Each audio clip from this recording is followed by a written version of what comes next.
முதலமைச்சர் சார். ஆனா கரூர் விஷயத்துல ஏன் மேல அபாண்டமா பழி போட்டீங்க? உங்களுக்கு மனசாட்சியே கிடையாதா ஸ்டாலின் சார் அப்படின்றாரு.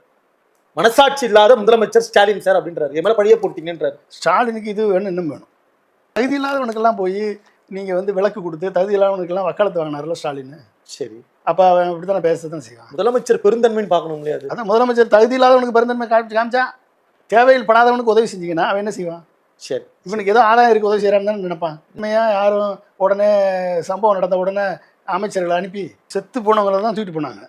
ஆனா காயத்தோட போனவங்க அத்தனை பேரையும் காப்பாத்தினாரு. அன்னைக்கே வந்து போஸ்ட்மார்ட்டம் நைட்டே பண்ண சொன்னாரு. 3 மாவட்டத்தில் இருக்கக்கூடிய டாக்டர்ஸ் வர வச்சாங்க. எக்ஸ்ட்ரா பெட் போட்டாங்க. மார்ச்சுரி பண்ண இது போஸ்ட்மார்ட்டம் பண்ணாங்க.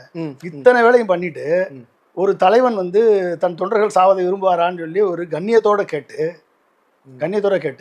இவனை கரூர்லேயே அரெஸ்ட் பண்ணாம, கரூர்லேயே வந்து அந்த பஸ்ஸை பிடிச்சி உள்ள சீஸ் பண்ணாம, தப்பி ஓட விட்டு, யார் மேலேயும் எஃப்ஐஆர் போடாமல், யாரையுமே அரெஸ்ட் பண்ணாமல், அந்த மாவட்ட செயலாளர் மேலே மட்டும் எஃப்ஐஆர் போட்டு அரெஸ்ட் பண்ணிவிட்டு, அதை ஒரிஜினா விட்டாச்சு, புஷி ஆனந்தை விட்டாச்சு, விஜயை விட்டாச்சு, எல்லாரையும் விட்டாச்சு.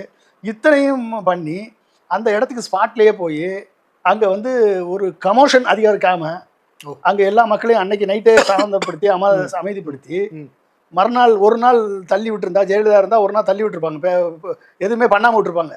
வேணா 42 பணம் அங்கேயே கிடச்சிருக்கும். 42 பணத்தையும் மார்ச்சுரிலே கிடச்சிருக்கும். ஒரே 42 சொந்தக்காரங்க அத்தனை பேர் வந்து ஹாஸ்பிட்டலில் வந்து குழுமியிருப்பான். கரூரே அல்லவலப்பட்டிருக்கும். தமிழ்நாடு அத்தனை டிவி சேனலும் 24/7 அதை தான் ஒளிபரப்பியிருப்பான். என்ன இருக்கும்? பனையூர் தீக்கிரையாயிருக்கும். பனையூரை காலி பண்ணியிருப்பாங்க எல்லா பேரும் சேர்ந்து. இத்தனையும் காப்பாற்றின ஸ்டாலினை போய் பேசுகிறாப்புல, விஜய் இப்படி பேசுகிறாப்புலன்னா அப்போ என்ன நன்றி உணர்வு உனக்கு இருக்குது? நீ என்ன நன்றி உள்ளவன்?